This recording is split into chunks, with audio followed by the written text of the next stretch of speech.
안녕하세요. 제가 예전에 겪었던 일이 최근 들어서 유독 생각이 나더라고요. 그래서 사연으로 남겨볼까 요 톡톡 사연의 문을 두드리게 되었네요. 저는 형제가 제 위로 언니 하나뿐이에요.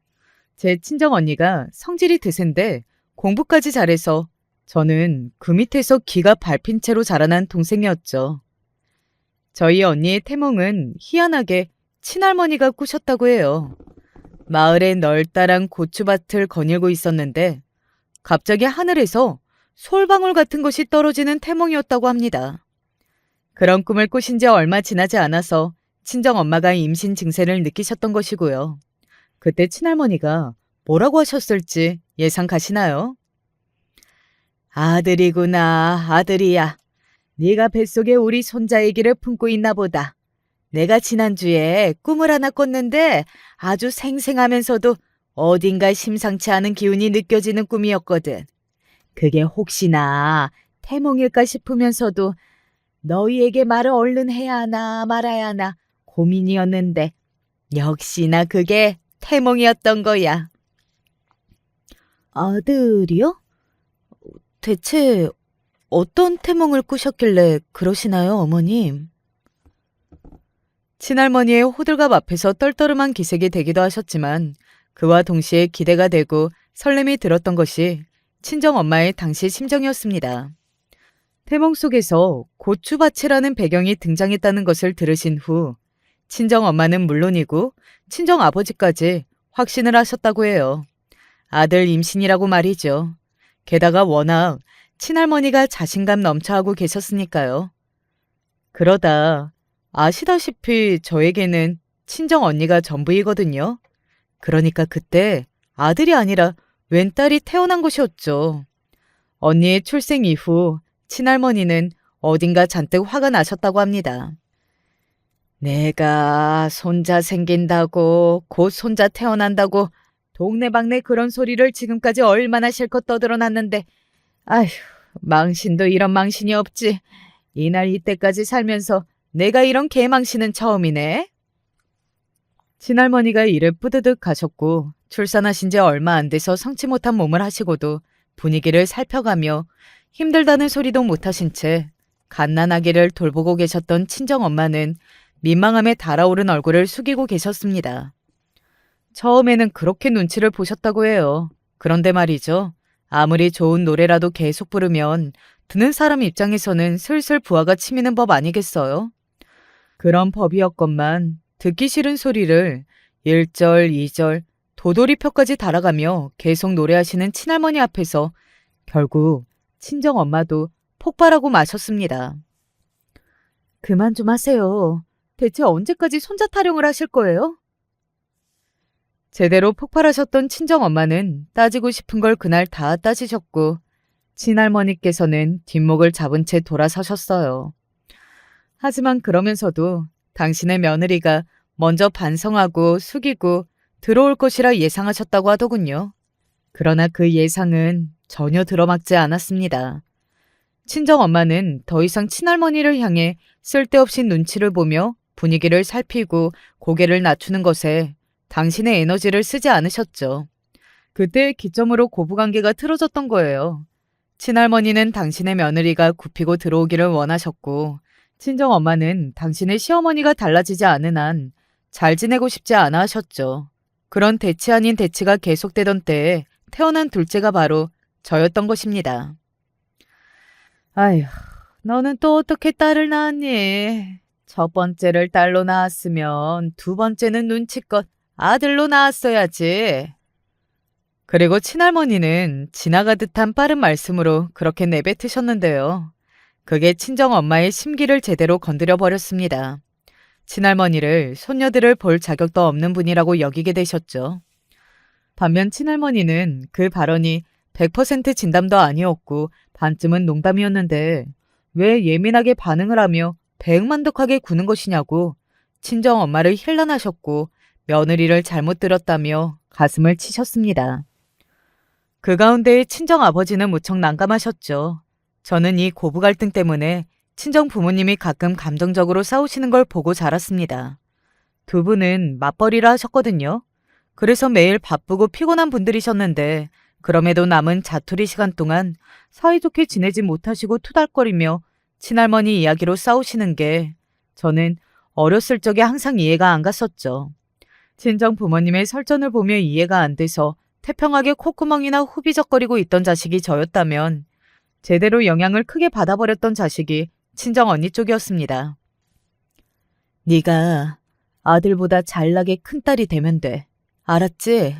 네가 이 엄마의 자랑이 되어주는 거야. 장군감 딸이라는 것을 네 할머니하고 다른 어른들한테 꼭 보여주자. 그럴 수 있지? 왜냐하면 언니는 친정엄마의 그런 당부를 항상 들으며 자랐거든요. 친할머니와의 갈등, 그로 인한 친정아버지와의 감정 싸움, 이런 것으로 늘 짜증이 어느 정도 나 있었던 친정엄마는 그 심정을 당신의 큰딸에게 토로하며 위안을 얻으셨습니다. 언니가 꼭 이 다음에 잘 되고 성공해서 지금 이 모든 스트레스 가득한 상황에 대한 보답을 해줄 것이라고. 친정엄마는 그렇게 생각하실 때마다 기분이 나아지셨던 거예요. 저는 언니가 다혈질이고 성질이 드센 사람으로 자란 것에 바로 이러한 영향이 있었다고 생각을 하고 있습니다. 제법 활발했고 명랑했던 저는 언니가 중학생이 되면서 달라졌습니다. 왜냐고요? 중학생은 이제 초등학생과 다르잖아요. 감수성도 예민해지고 공부의 중요성을 깨닫는 시기이니까요. 언니가 어느 날 저를 개같이 두드려 팼습니다. 학교 다녀와서 문제집을 푸는데 그 옆에서 제가 귀찮게 옆에서 알짱거리고 자꾸만 말을 걸었다는 것이 죄목이었어요. 얻어터진 제가 엉엉 울었죠. 그랬더니 입을 본드로 붙이겠다면서 언니가 더욱 화를 냈고 저는 결국 집 밖으로 쫓겨나서 울며 동네를 배회했습니다. 그리고 며칠 뒤였죠. 어린애들의 특징이 뭔가요? 금세 다 잊고 회복이 빠르다는 것이죠. 저는 얻어 터졌던 걸 까먹고 다시 언니에게 말을 붙이며 공부를 하고 있던 시간을 방해하며 제가 당시에 즐겨봤던 만화 영화 이야기를 꺼내들었습니다. 야, 너 거기 만화책에 나오는 악당이 어떻게 되는지 알아? 마지막에. 아직 마지막은 안 봐서 모르는데? 안 봐도 뻔하지. 결국은 주인공한테 무찔러지는 게 악당의 운명이거든? 주인공한테 처맞고 퇴장하는 게 악당의 정해진 운명이야. 바로 지금의 너처럼. 언니가 문제집을 돌돌 말아서 그걸로 제 얼굴을 후려쳤어요. 저는 쌍코피를 흘렸고 엉엉 울면서 언니에게 머리채를 잡힌 채 베란다로 쫓겨났습니다. 베란다에 갇힌 채 무릎을 꿇고 있었죠. 너 만약에 다시 한 번만 더 나를 귀찮게 하잖아? 그때는 정말로 내 손에 죽는다. 저는 맞벌이로 바쁘셨던 친정 부모님께 혼나본 일이 거의 없었는데 대신에 언니한테 혼나본 기억이라면 살벌하게 가지고 있네요. 제 앞에서 주먹을 들어올리는 언니를 보며 저는 정신없이 고개를 끄덕였습니다. 당시 공포에 질려서 하마터면 오줌을 지릴 뻔했다니까요. 몇 시간 뒤에야 베란다 문을 열어준 언니는 주눅이 들어서 덜덜 떨고 있는 저를 보며 내심 미안하기는 했었는지 퉁명스레 이런 말을 쏘아 붙였어요. 네가 자꾸 생각 없이 구니까 내가 열이 받을 수밖에 없잖아. 나는 앞으로 잘 되려고 그 생각을 이미 가지고서 열심히 공부를 하는 건데 너는 동생이 되어가지고 이런 언니를 도와주지는 못할 망정 대체 맨날 뭐 하는 짓이야? 너는 학교에서 공부를 잘하기를 해? 아니면 얼굴이 귀엽고 예쁘기를 해? 너 진짜 앞으로 커서 뭐가 될래? 너도 네 장래 희망이나 잘 생각하고 나서 까불어. 알았어? 잘하는 거 하나도 없는 주제에. 언니는 괜스레 멋쩍고 민망하니까 저에게 그런 훈계를 남긴 것이었으나 당시에 어렸던 저는 그 심정까지 가늠할 수 없었고 그저 진실만 마주하고 나서 상처를 받았죠. 학교에서 공부를 못하는 축이었고 얼굴이 예쁘게 생긴 아이도 아니었으니까요.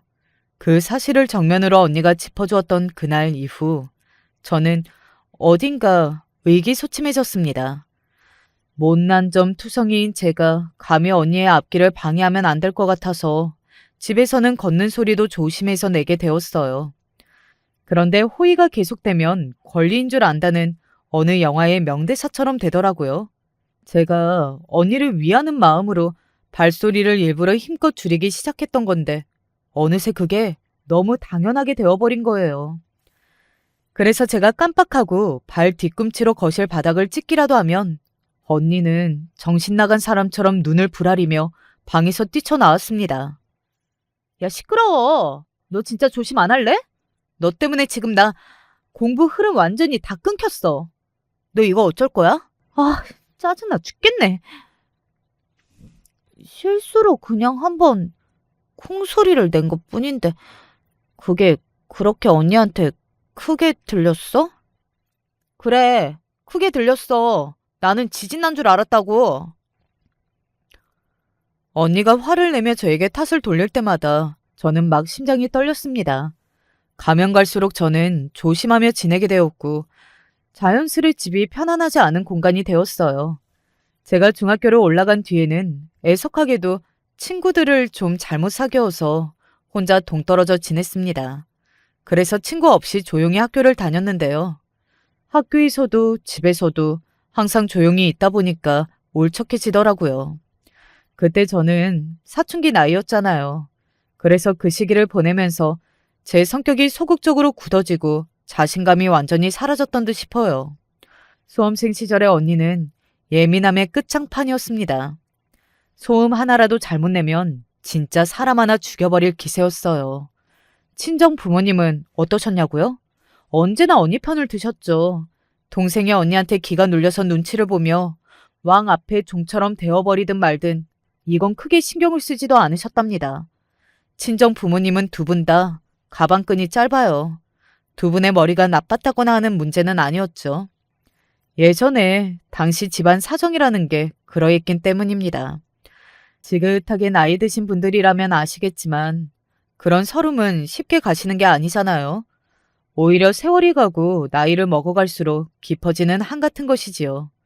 이렇게 좋은 세상이 왔는데 나는 왜 그 시절에 태어나서 고생이나 하며 지내고 다니고 싶은 학교도 못 다니고 하고 싶은 공부를 할 수가 없었나 하는 아쉬움으로 한탄을 이어가는 게 나이 드신 분들의 마음입니다. 제 친정 부모님도 그러셨어요. 학교를 제대로 못 다니셨던 것에 대해 분하고 안타까운 마음을 가지고 계셨거든요. 언니가 이악 물고 공부를 하겠다는 걸 엄청 좋게 보셨어요. 자식을 통해서 대리만족을 느끼시는 것 같기도 했네요.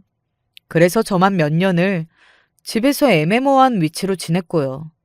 수험생 시절을 과도한 예민함으로 보냈던 언니는 모두에게 안타깝게도 재수를 하게 되었습니다. 목표만큼 결과가 안 나왔거든요. 망설임 없이 언니가 재수를 선택했을 때 친정 부모님은 사력을 다해 지원을 해주겠다고 하셨고요. 저는 재수를 하던 시절에 언니가 기숙학원에서 가끔 집에 올 때마다 숨소리도 못 냈습니다. 눈도 못 마주치고 찍소리 한 번을 못 냈네요.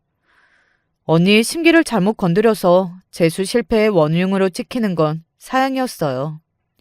1년간의 재수 생활을 보낸 언니는 서울대에 입학을 했습니다. 이런 걸 보면 정말이지 제 친정 언니가 대단한 인물이기는 하죠. 공부를 무조건 열심히 한다고 해서 갈 수 있는 곳이 아니잖아요. 모든 게 따라줘야만 하는 곳이 서울대였죠. 친할머니는 그제서야 비로소 친정 엄마를 향해 사과의 뜻을 밝히셨습니다. 옛날에는 말이다. 그때는 내가 미안했다. 나는 그럴 의도가 아니었는데 너 혼자 상처받고 삐치고 어디 감히 며느리가 되어서는 시어머니를 배척하고 이러는 게 이해가 안 갔는데 지금 내가 천천히 과거를 돌아보니까 비록 나의 의도가 그렇지 않았다고 하더라도 내가 말을 아주 잘못했던 거야. 한참 못되게 굴었던 것이지. 며느리인 너를 건방지게만 볼 것이 아니라 내가 어른으로서 먼저 모범을 보여야 했거늘 그러지 못했어. 그래, 내가 많이 부족했다. 전부 인정하마. 저는 제가 설마 친할머니의 사과? 그 정도의 저자세를 볼 줄은 꿈에도 상상을 못했었네요. 돌아가시는 그날까지 꼿꼿하게만 계실 줄 알았거든요. 그래서 많이 의외였고 놀랐는데 언니는 남몰래 고개를 흔들며 코웃음을 쳤습니다. 내가 서울대라 안 붙었어도 그러셨을까? 만약에 내가 서울대가 아니라 이름도 헷갈리는 그저 그런 대학 갔었으면 그래도 엄마한테 지난 날을 사과하셨을까? 나는 아니라고 봐. 내가 그저 그런 대학을 갔다면 분명히 비웃으셨을 뿐이야. 내가 할머니 때문에 얼마나 정신적으로 어릴 적에 시달리고 살았는지 그때만 생각하면 열불이 터져. 그 시간들이 지금의 나를 만들기는 했어도 열받은 건 어쩔 수가 없어. 언니는 냉정하게 툴툴거렸으나 친정엄마의 생각은 달랐어요. 어쨌든 간 친할머니의 직접적이고도 정확한 사과를 받으신 것만으로도 인생의 기념비적인 업적이라고 보셨습니다. 오래 얹혀있던 게 드디어 내려가는 느낌이야. 그리고 솔직히 고백을 해보자면 나도 어머님하고 안 보고 사는 게 편해서 일부러 더욱 그동안 가시를 세우고 지낸 점이 있기는 하니까 나도 잘못이 있었지. 악독할 정도로 기세가 엄청나셨던 분이 점점 나이가 드시는 게 보여서 나도 속이 편하지는 않았고. 무엇보다 친할머니와의 불화 때문에 친정아버지와 계속 자잘한 갈등을 빚게 되시는 건 바로 이 점을 친정엄마는 이제 없애버리고 싶어 하셨어요. 그래서 친할머니의 사과를 친정엄마 또한 제대로 받아주셨습니다. 앞으로는 며느리 된 도리를 똑바로 하며 지내겠다고 공언을 하셨어요. 오래 묵었던 앙금을 그런 식으로 풀어내신 친정엄마의 얼굴은 후련해 보이기도 했고 쓸쓸해 보이기도 했습니다. 사실 외가에 문제가 좀 있었거든요. 가족인데 가족 같지도 않고 가족보다는 왼수 같기도 하고 그런 사람들이 외가에 몰려 있었습니다. 그런 가정 환경에서 자라셨기 때문에 친정엄마가 더욱 친할머니의 괴롭힘 앞에서 참다가 완전히 폭발하셨던 것일지도 몰라요. 가족끼리 상처 주고 그것도 모자라서 등을 쳐먹고 이런 걸 친정엄마는 많이 봐오셨기 때문에 적대적으로 구시는 친할머니를 향해 결국은 큰 가시를 세우실 수밖에 없었던 것이죠. 가만히 생각해보면 나도 내 속에 못난 부분이 참 많았지. 어머님만 탓할 것도 아니었어. 내 안에 이미 못나게 경계태세를 갖춘 고슴도치가 들어앉아 있었으니까. 아무튼 지금 이렇게 어머님한테 사과를 받고 내가 속이 풀리게 된 것은 전부 자식 새끼들 잘 낳고 잘 키워서야. 아이고, 잘나고 장한 내 새끼 정말 대단하다. 정말 잘했어. 그리고 언니를 향해 뿌듯한 심정을 마음껏 드러내셨습니다.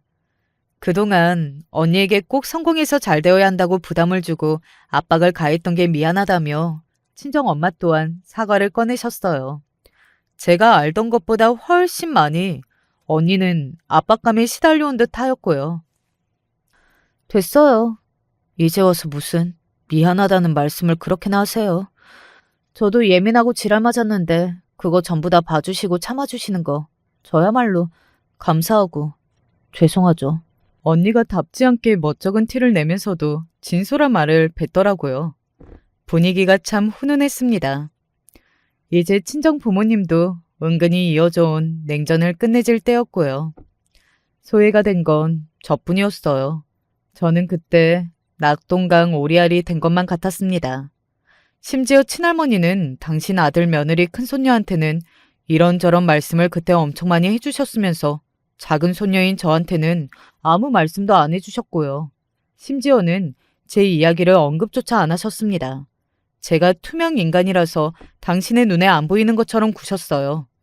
철저히 이익을 계산하시는 분이라는 걸 느꼈네요. 저는 제 스스로가 하등 쓸모없는 존재처럼 여겨졌죠.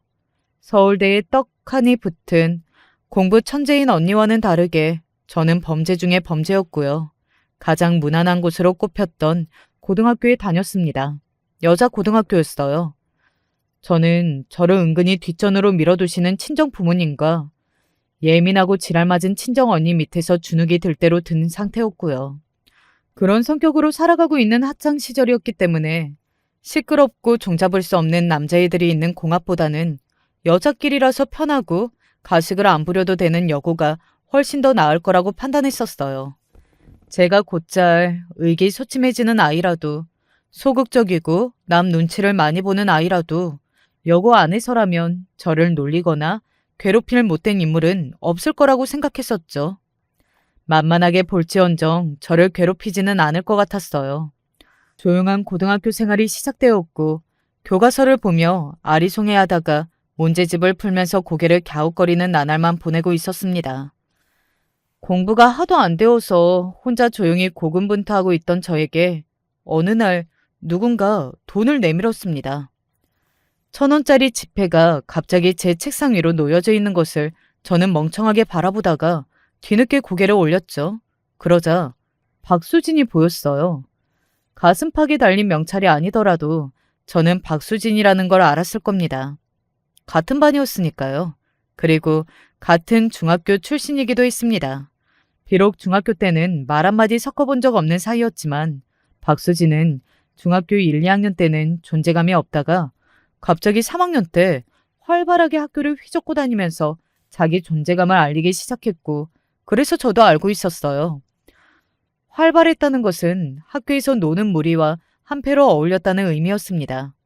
평범의 그치를 달렸던 저와는 다르게 신경 쓴 앞머리 모양과 따로 수선집에 맡겨서 그 손길이 닿는 교복의 모양새 등 박수진은 고등학교에 올라온 뒤에도 노는 애스러웠습니다. 나한테 이걸 왜 줘? 이걸로 매점에 가서 빵 좀 사다 줄래? 빵? 매점? 나는 매점에 갈 생각이 없는데 배가 안 고파서? 네가 안 고파도 나는 고프단다. 그러니까 심부름 좀 다녀와. 지금? 그런데 쉬는 시간이 거의 다 끝나가는데. 개발에 땀나듯이 달려서 갔다 오면 되잖아. 그것도 못해? 미안한데 나는 달리기 잘 못해. 엄청 느려서 쉬는 시간 끝날 때까지 못 돌아와. 그러면 그냥 늦으면 되잖아. 겁나게 지랄이네. 왜 이렇게 까다롭냐? 그냥 심부름을 가라면 좀 가라고. 나한테 얻어 터지기 전에 이 찐따녀나. 그럴 수는 없어. 늦으면 엄청 혼날 텐데 수업 시작했는데 교실에 어떻게 들어와. 와, 이거 사람 환장하게 만드네. 너 일부러 작정하고서 나한테 이러는 거지? 제발 처맞고 싶다고 지금 이거 나한테 빌고 있는 거지? 이 찐따년이 이제 보니까 얻어맞고 싶어서 안달이 난 미친년이었네? 수업 시간에 늦게 들어오든 말든 그건 너나 곤란해지는 상황이고 나는 상관없거든? 빨리 그 돈이나 챙겨. 3초 줄 테니까 당장 일어나서 튀어나가라. 3, 2. 다음 시간 담임이야. 담임한테 잘못 걸리면 너도 곤란해져. 박수진이 3초를 카운트다운했을 때 저도 모르게 외쳤습니다. 그러자 주위에 있던 애들이 다 이쪽을 쳐다봤죠. 시선이 주목되는 것에 움츠러들었습니다. 그리고 제가 큰 소리를 내고 말았다는 것에 심장이 쿵쾅 울려댔어요. 큰 소리를 잘못 내면 친정 언니의 온갖 지랄을 상대하게 된다는 게 학습되어 있었거든요. 두려움에 눈을 질끈 감았는데 박수진이 1,000원을 집어서 그걸 제 머리 위에 올려두었습니다. 뭐야, 다음 수업 담탱이었어? 진짜 곤란해질 뻔했네. 쏘리. 그리고 땡큐. 그럼 다음 수업 끝나고 나서 그때 매점 다녀와. 알았지? 다음 수업 끝나면 점심인데 점심에 매점빵 먹으려고? 이 개찐따녀나. 왜 이렇게 쫑알쫑알 말이 많아? 너 뒤지고 싶어? 감히 개찐따 주제에 누구 앞에서 따박따박 그따위로 싸가지 없게 말대꾸야?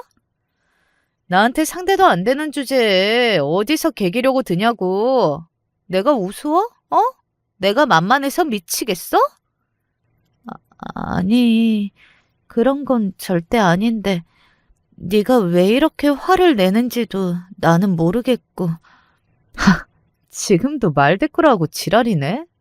입 닫아, 이 찐따년아. 넌 이제 뒤졌어. 네 주댕이 호치키스로 다 찝어버릴 거야. 교무실에 연락에 큰 호치키스 있는 거 알지? 그걸로 네 주둥이 다 찝어줄 테니까 기대하고 있어라. 저는 교무실에 들렀다가 보았던 호치키스, 그러니까 스테이플러를 떠올렸고 등줄기에 소름이 돋았습니다. 저한테 미친년이라고 욕을 했던 박수진이야말로 눈깔이 돌아있는 것이 완전히 미친년 같았어요. 이유는 모르겠으나 잘못 찍혔고 잘못 걸렸다는 생각이 들었죠. 세상에는 이유를 찾는 게 부질없는 일들이 있었죠. 이를테면 제가 친정 언니에 비해 똘똘한 두뇌를 타고나지 못한 것, 친정 엄마가 개판 5분 전인 외가에서 태어나 자란 것, 이런 것들 말입니다. 이유도 없고 운도 없는 것으로 치부되는 일들이었죠. 저도 모르게 정수리 위에 놓인 지폐를 움켜잡았고 벌떡 일어났어요.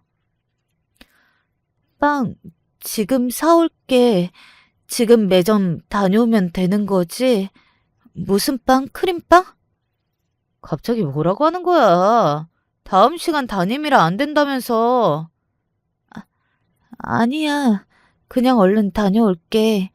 늦어도 별 수 없이 혼나지 뭐. 크림빵 사오면 되지? 정없이 한 개만 사올 건 아니지? 크림빵 2개 하고 우유도 하나. 아, 그러면 돈이 부족할 것 같은데. 네 돈으로 충당을 하던가 외상을 달든가. 그건 네 제주껏 알아서 하면 되잖아. 융통성이 없네, 이 찐따년이. 너는 같은 반 친구에 대한 우정이 겨우 이 정도니? 아니, 내가 알아서 사올게. 저보다 머리 하나는 큰 박수진이 저를 한 대 때리려는 듯 손을 위로 치켜들었고 움찔한 저는 얼른 교실 밖으로 내달렸습니다. 왜 학창시절에는 학교가 세상의 전부 같고 교실이 인생의 축소판으로 여겨지는 걸까요? 그 안에서의 서열이 민감하게 반응하는 그 나이대 학생들이 저는 나이를 한참이나 더 먹은 지금 생각해도 안쓰럽고 안타깝습니다. 절대 학교에서의 일들이 인생의 모든 게 될 수 없는데 말이죠. 하지만 그 나이에는 또 그렇게 받아들일 수밖에 없기 때문에 민감하게 반응을 하는 것 같아요. 제가 숨이 턱끝까지 차오르도록 매점으로 뛰어가서 빵 2개와 우유 1개를 사왔던 것도 지금이라면 절대 안 그러겠지만 당시라서 어쩔 수 없던 행동이었죠. 땀을 흘리며 심부름을 다녀온 저는 운이 좋게도 선생님이 잠시 진도 나갈 범위를 찾으시던 와중이었기 때문에 혼이 나지 않고 교실에 들어와 자리에 앉을 수 있었습니다. 소리가 안 나게 제자리로 가던 도중에 박수진한테 사온 걸 전달할 수 있었고요. 저는 이걸로 됐다고 생각하며 안심을 했으나 그건 착각이었습니다. 무서운 시선이 느껴져서 그쪽을 봤더니 박수진이 저한테 이를 갈고 있었던 거예요. 원하는 대로 심부름을 다녀와 줬건만 대체 왜 저러나 싶었습니다. 뛰느라 거세졌던 심장박동이 더욱 크게 뛰기 시작했습니다. 저는 분란을 만드는 게 싫은 아이였고 예민한 친정 언니 아래에서 숨을 죽이는 법에 도 같은 아이였는데 왜 하필 저에게 박수진처럼 질안 좋게 노는 친구가 시비를 거는 것인지 알 길이 없었습니다. 이렇게 운이 나빠도 되는 걸까 싶었네요. 수업이 끝나자마자 박수진이 제자리로 다가왔고 저는 심부름을 하고도 매서운 눈총을 받는 이유를 알 수 있었습니다. 담탱이라면서. 어? 그게 무슨 소리야? 순진한 척 눈 동그랗게 뜨지 마. 눈알 뽑아버리고 싶어지니까. 네가 담탱이라고 그랬잖아. 근데 담탱이가 아니었네? 담탱이 수업이라고 거짓말을 하고 매점에 안 가려던 거였어? 맞다. 내가 착각을 했어. 점심시간 다음이 담임 수업인데 내가 순간적으로 착각을 해버렸던 거야. 그뿐이야. 정말 미안해. 미안하면 그걸로 다야?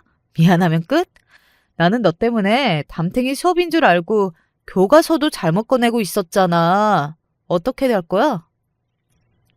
그거는 시간표 확인을 제대로 안 한 너의 잘못도 있는 게 아닐까?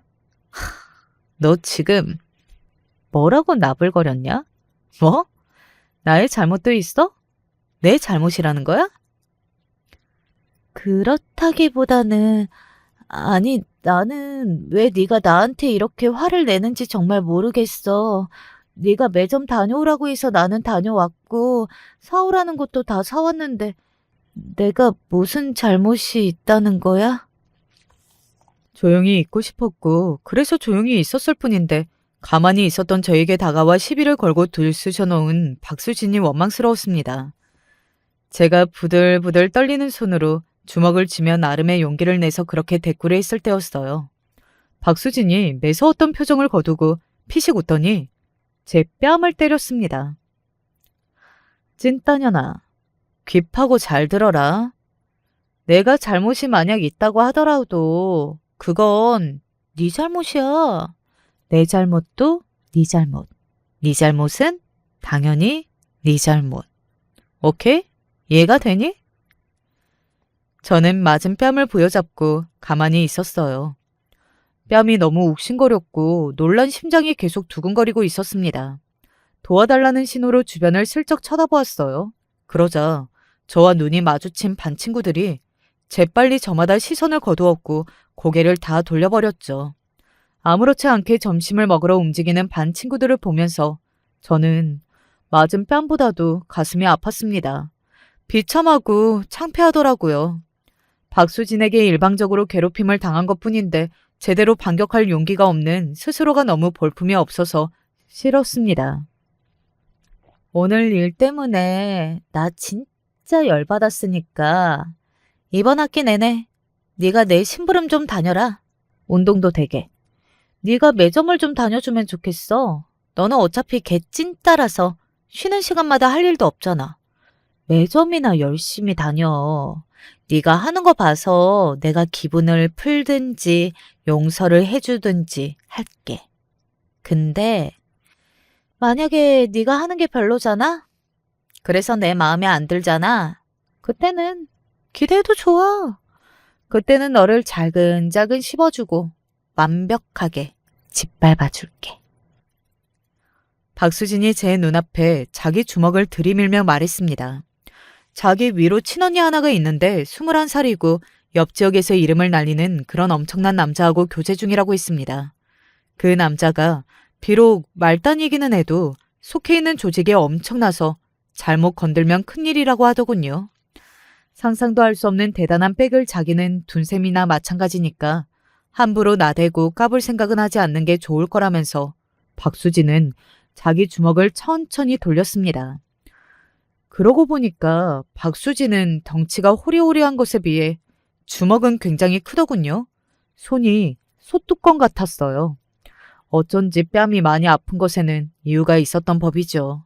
저는 눈을 내리깔았고 조용히 고개를 끄덕였습니다.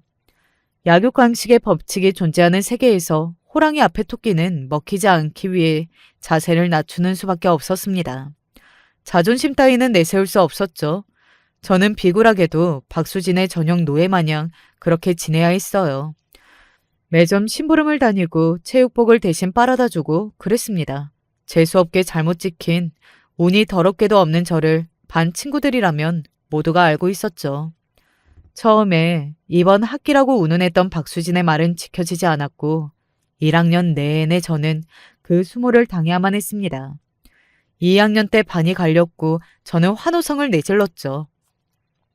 반이 달라지고 1학년 때보다 비교도 할 수 없을 정도로 분위기 자체가 학업에 치우친 게 2학년 생활이었기 때문에 저는 자연스레 박수진의 마수에서 벗어날 수 있었습니다.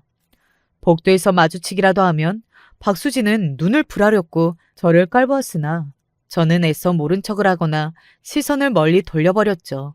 괜히 박수진에게 꼬투리를 잡힐까봐 조마조마하면서 교실 밖을 나갈 때는 항상 예민하게 주위를 살폈습니다. 천재들만 모인다는 서울대에서도 괄목할 만한 성적을 낸 친정언니는 그제서야 제대로 만족을 하고 안심을 한 듯 보였어요. 다 이루고 나니까 저를 챙겨줄 마음이 든 모양이기도 했고요.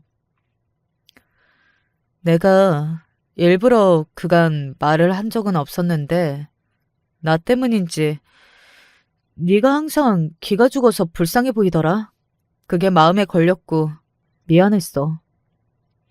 민망해하면서도 속내를 밝혀주는 언니의 모습에 저는 놀랐고 약간은 감동을 받았어요.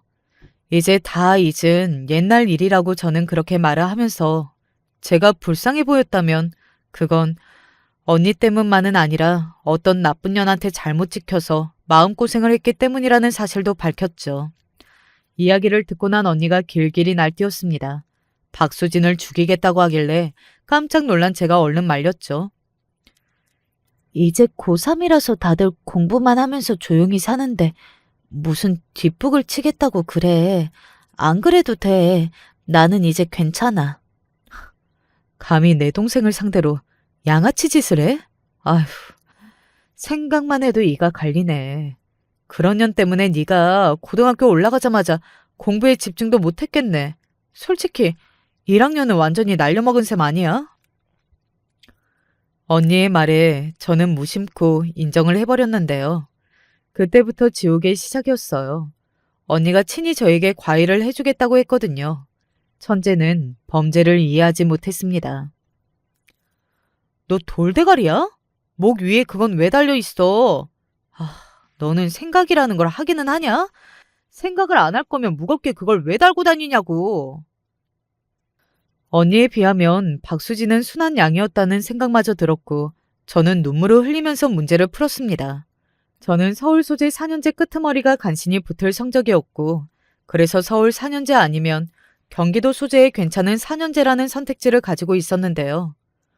언니한테 혼나가면서 눈물로 막판 공부를 한 결과 서울 4년제 중상위권 대학에 붙는 놀라운 결과를 냈습니다. 우리 강아지 잘했네. 기특하다. 네가 이렇게 머리가 좋았나? 이제 보니까 집안의 씨가 좋았던 거야. 친할머니의 칭찬에 저는 어리둥절했었죠. 우리 강아지라니 태어나서 친할머니께 그런 낯간지러운 표현은 처음 들어봤습니다. 낯설었지만 싫은 기분은 아니었어요. 인정을 받았다는 기분이 들어서 갑자기 어깨에 힘이 들어가고 자신감이 생겼습니다. 대학 합격보다는 우리 강아지라는 칭찬과 저를 향한 친정 부모님의 환한 미소가 저에게 더 강한 자신감을 선사해 주었다는 게 지금 생각해보니까 조금은 서글프기도 하네요. 제 소문을 듣고서 박수진이 찾아왔었어요. 운빨 더럽게 좋네? 굳이 나 보러 우리 반에 찾아와서 한다는 이야기가 그거야? 너 변함없이 유치하다. 뭐라고? 와, 찐따년이 많이 컸네. 너는 대학 어디 붙었어? 아직 들은 게 없는 것 같네? 발표가 아직 안 났을 뿐이거든? 아, 그래. 추가 합격만 간절히 기다리고 있구나. 힘내. 제가 태연이 말을 하자 박수진은 부들부들 떨더니 아무 말도 못하고 돌아섰습니다.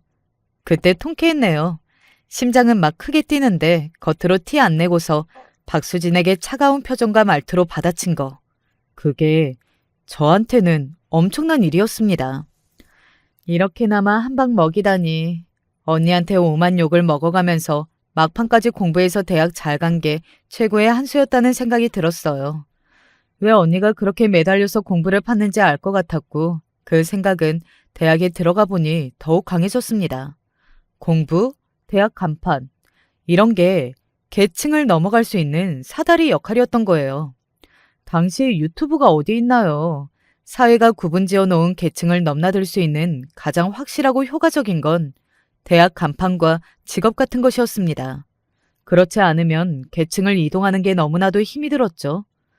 저는 좋은 대학을 나온 덕분에 좋은 직장에 들어갈 수 있었고 좋은 직장에 다니고 있었기 때문에 좋은 조건의 남자를 소개받을 수 있었습니다.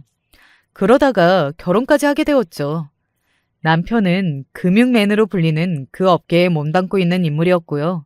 시댁은 지방에서 작게 슈퍼를 운영하다가 제법 큰 마트를 차려서 성공했고 부동산 투자를 잘해서 부자가 된 집안이었습니다. 시아버지께서 그런 쪽으로 워낙 감이 뛰어나신 분이셨더라고요. 그러니까 아들인 남편이 금융 쪽으로 머리가 잘 돌아갔겠죠. 시어머니께서는 기본적으로 짠순이 기질이 있으셔서 항상 계산기를 두드리며 사셨고 마당발이셨습니다. 인맥이 장난이 아니었어요. 악착같이 아끼면서 사셨으나 쓰실 때는 아낌없이 쓰셨던 게 시어머니의 강점입니다. 그러니 주변에 사람이 항상 많았겠죠. 자식 교육에도 특히 아낌없는 투자를 하셨고요. 남편은 엘리트가 되어 집안의 기대에 제대로 부응을 하였습니다. 폼나게 아주 멋지게 사는 남편을 시부모님께서는 무척이나 흐뭇해 하셨죠. 그리고 며느리 될 저의 조건을 만족해 하셨는데 이건 솔직히 친정 언니의 덕택도 있었다고 봅니다. 언니가 보통이 아니잖아요. 덕분에 가산점이 왕창 붙어서 시댁의 환영을 받으면서 저는 며느리가 될 수 있었습니다. 남편하고는 워낙 무난하게 서로 잘 맞았고요. 나이가 드실수록 사이가 좋아진 친정 부모님, 그리고 저에게 종종 우리 강아지라고 계속 불러주시는 친할머니까지. 저는 결혼을 한 뒤로 그 이전보다 더욱 안정적인 마음을 가지고 살았습니다. 어렸던 10대, 20대로 돌아가고 싶은 생각 따위는 없었죠. 특히 10대는 안 좋은 기억들이 많았으니까요. 느리게 찾은 안정과 행복을 누리며 살던 저는 시숙도 얼른 그렇게 되시기만을 바랐죠. 남편의 형 말입니다. 남편보다 6살이나 위인데 여태 장가를 안 가신 상태였거든요. 시기를 놓치니 감흥이 없어졌다나 하는 게 시숙의 입장이었네요. 시어머니께서 여럿 괜찮은 맏며느리감을 들이미셨으나 시숙은 누군가의 개입을 통해 짝을 만나고 싶지는 않다고 하셨습니다. 그래서 시부모님께서 자포자기라 하신 상태였는데 어느 날 갑자기 여자가 생겼다고 하시더라고요. 나이도 있을 만큼 길게 재고 따질 것 없이 결혼 이야기부터 나누고 있다는 이야기까지 함께 들려왔습니다. 특히나 예비 동서 쪽에서 적극적으로 시숙에게 결혼 이야기를 꺼낸 모양이었죠. 제 예비 동서는 집안은 소박하다고 시어머니께서 예둘러 표현을 하시더라고요. 경제적으로나 뭘로 보나 변변한 건 아니란 의미였죠. 하지만 예비 동서가 사회복지사인데 사람이 수더분하고 착하고 꾸밈이 없다고 하더라고요. 그 인물 됨됨이만큼은 마음에 들어서 시어머니께서는 단박에 허락을 했다고 그러셨습니다. 저는 잘됐다는 생각이 들었고 몇 주 뒤 기대를 아는 채로 상견례장에 도착했어요. 저희 쪽은 시부모님, 시숙, 저희 부부였고요. 상대 쪽은 양친과 예비 동서, 그리고 예비 동서의 언니 부부가 자리했습니다. 5씩 마주보고 화기애애해 앉아있는데 이게 웬일인가요? 시숙과 결혼할 인물이 제 눈에 어딘가 낯이 익은 겁니다. 수진 씨, 혹시 오늘 어디가 안 좋아요? 안색이 별로인데? 아니에요. 괜찮아요. 너무 긴장을 해서 그런가 봐요. 시숙의 입에서 나온 이름을 듣고 저는 한숨을 내쉬었죠. 어색하게 웃어 보이는 박수진의 면상을 보며 저는 세상 참 좁다는 생각을 할 수밖에 없었네요. 그리고 이래서 사람은 죄를 짓고 살지 말아야 한다는 생각 또한 들었습니다. 누가 봐도 이쪽이 월등하고 상대가 기우는 결혼이라 그쪽에서 가진 애를 써가면서 열심히 웃고 반응하고 장단을 맞추고 그러려는 노력이 보였죠. 이빨린 멘트 속에서는 저희 부부를 향한 찬사도 섞여 있었고요.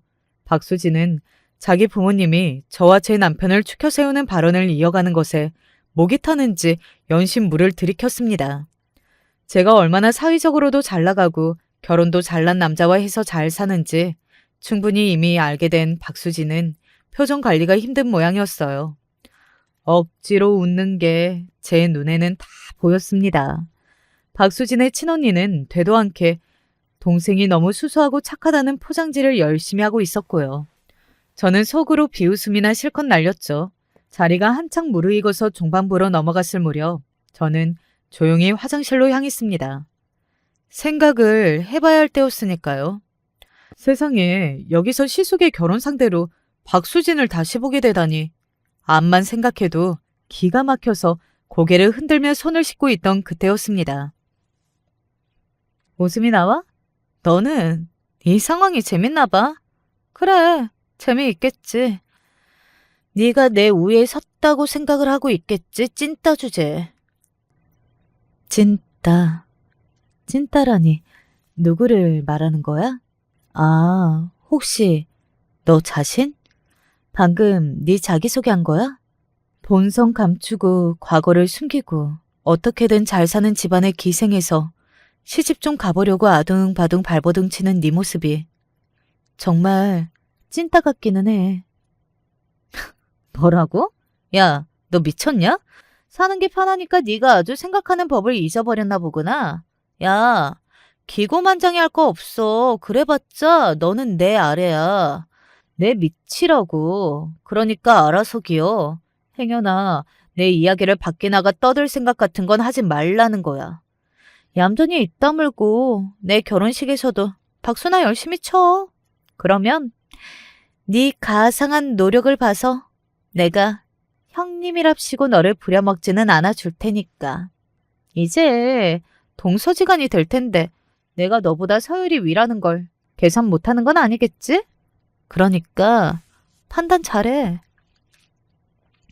사람은 안 변하는 법이더라고요.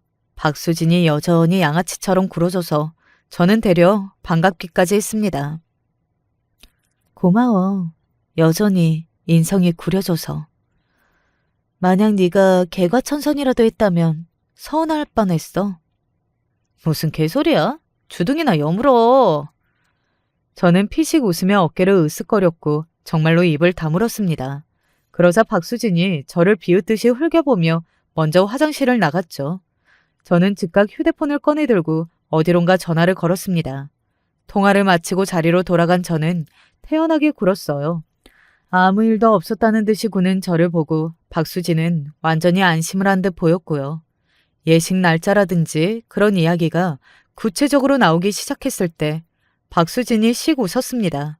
그리고 이제 다들 자리에서 일어날 때가 슬슬 다가오자 박수진은 나에 행복해 보였고요. 하지만 마지막까지 방심하면 안 되는 게 인생사라고 할 수 있죠.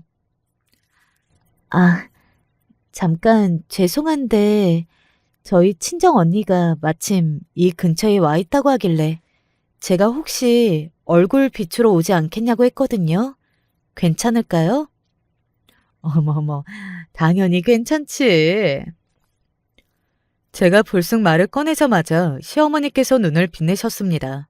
가뜩이나 예비 사돈 집안에 자랑하고 내세울 게 많아서 뻗대고 계셨는데 커다란 자랑거리가 추가로 온다고 하니까 무척 반가우신 모양이었어요. 하지만 시어머니께서는 상상도 못하셨겠죠. 잠시 후 벌어질 일을 말입니다.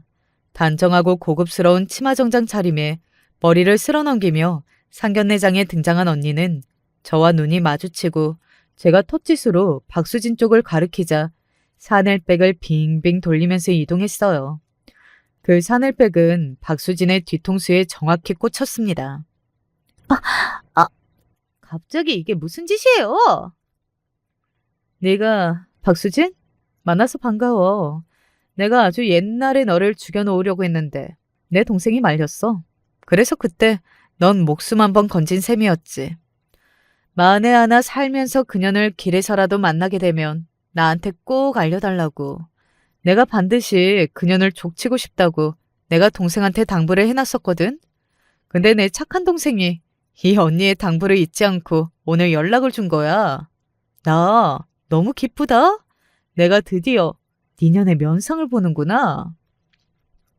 제 친정 언니가 실실 웃으면서 말을 뱉을 때마다 상견례장에는 충격이 가중되고 있었습니다.